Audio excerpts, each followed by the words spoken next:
If it often seems to you as though the whole world is rotten, let me tell you a story about someone doing something good. Early every morning, as many as 100 homeless, jobless men who have been roaming the streets of New York City all night bring the empty cans and bottles they've collected to this redemption center. It's just 5 blocks from my office. I've passed the place 1,000 times, and I decided to go in and see what was going on there. There may be 200,000 cans in here, and every one of these cans and bottles is worth a nickel to the person who brought it back. That's $10,000 worth of nickels you're looking at. The best in the bottle return business is a young man named Chris. That's Chris coming down the street there with his night's take. If this game was baseball, Chris would have $1 million contract because there's no one in the whole world as good at finding and bringing back empty bottles and cans as Chris is. You had a pretty good night, didn't you? Oh, yeah, very good. About how many you got, you figure? About $500, $600.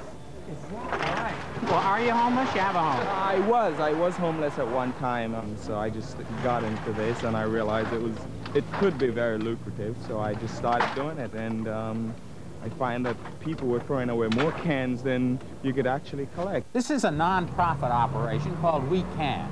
It gives permanent jobs to about 20 people who count and sort the returns. You can understand that getting cans returned is not the beer and soft drink company's favorite part of their business, because every nickel they take in as a deposit and don't have to pay back is profit. A good guy named Guy Polhemus runs the Redemption Center almost as a crusade. Is this nickel deposit a good thing for the bottlers and the soft drink and beer companies?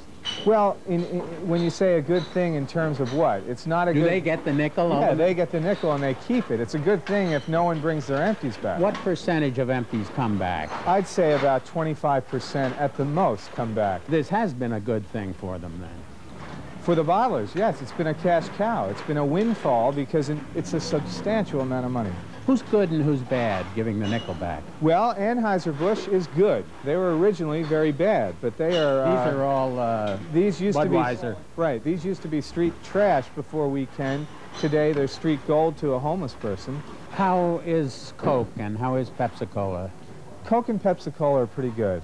They're pretty good. What are these cans up there, all those on top of the trailer? All those cans up there are a mixture of Colt 45, Rolling Rock, Old English 800, Pabst, Rheingold, Schaefer, Ballantine.